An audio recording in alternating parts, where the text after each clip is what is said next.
حضرت امام حسین شہید کر دیے گئے، ان کا خاندان شہید کر دیا گیا۔ صرف 14 سال کے امام زین العابدین رضی اللہ تعالی عنہ اس حادثے میں، اس واقعہ میں جو ہے وہ بچے، اور سب سے زیادہ دکھ اپنی آنکھوں سے انہوں نے دیکھے۔ کربلا کا منظر بھی دیکھا، کوفے کا دارالعمارہ بھی دیکھا، اور دمشق کا دربار یزید بھی دیکھا، اور پھر یہاں سے مدینے پہنچ کر اہل مدینہ سے جو سامنا ہوا امام زین العابدین نے وہ لمحے بھی دیکھے۔ کہتے ہیں اس واقعہ کربلا کے بعد حضرت امام زین العابدین کبھی ہنسے نہیں تھے۔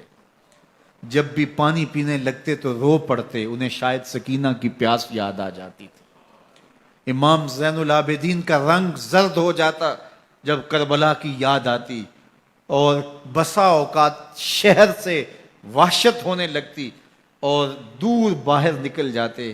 اور جا کر کے وہاں خیمہ گاڑ لیتے اور مہینہ مہینہ وہاں ذکر و فکر اور عبادت میں لگے رہتے۔ امام زین العابدین کے ہاتھوں میں ہتھ کڑیاں، پاؤں میں زنجیریں، اور اونٹ پہ باندھ کر کے جب حضرت امام زین العابدین کو شہیدوں کی لاشوں کے قریب سے گزارا گیا تو غشی پہ غشی طاری ہو رہی تھی امام زین العابدین پہ،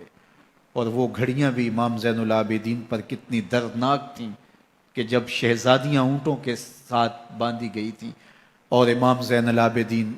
اپنے بابا کا سر اپنے سامنے چلتا ہوا دیکھتے تھے،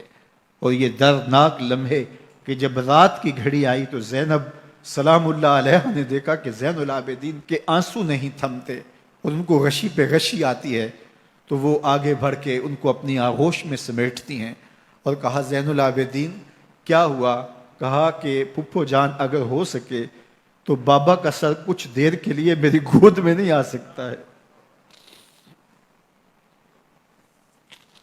وہ وقت بھی امام زین العابدین پہ آتا جب زخم اور درد اور دکھ حد سے تجاوز کرتے ہیں تو زین العابدین مدینہ کی طرف منہ کر لیتے ہیں اور حضور کی بارگاہ میں ہوا کے ہاتھوں پیغام بھیجتے ہیں، ان نلتا یا ریح الصبا یوما الی ارض الحرم بلغ سلامی روزتن فیہا النبی المحترم یا رحمتا للعالمین ادرک لزین العابدین محبوس عید الظالمی فی الموکب والمزدحم۔ امام زین العابدین نے یہ سارا دردناک منظر اپنی آنکھوں سے دیکھا اور یہ سارے دکھ سہے۔ امام زہری کہتے ہیں کہ ولید کے زمانے میں دوبارہ امام زین العابدین کو پکڑ لیا گیا اور ان کے ہاتھوں میں دوبارہ ہتھ کڑیاں اور پاؤں میں بیڑیاں ڈال دی گئیں۔ میں ملنے گیا تو جو ہی امام کے ہاتھوں میں ہتھ کڑیاں دیکھی تو میرا دل ڈولنے لگا اور میری آواز گلے میں دب گئی اور آنسو تھے کہ تھمتے نہیں تھے۔ تو امام زین العابدین نے مجھے دیکھا تو مجھے تسلی دیتے ہوئے کہا زہری کیا ہوا تمہیں؟ تو میں نے کہا حضرت کربلا میں تھوڑے دکھ دیکھے تھے اور اب یہ حالت مجھ سے دیکھی نہیں جا رہی۔ تو امام زین العابدین نے ان زنجیروں کو اور ان ہتھ کڑیوں کو جن سے آپ جکڑے گئے تھے جھٹکا دیا، لوہے کی زنجیریں ٹوٹ گئیں۔ کہا زہری ہم اللہ کی تقدیر پہ راضی ہے ورنہ یہ زنجیریں کیا ہوتی ہیں۔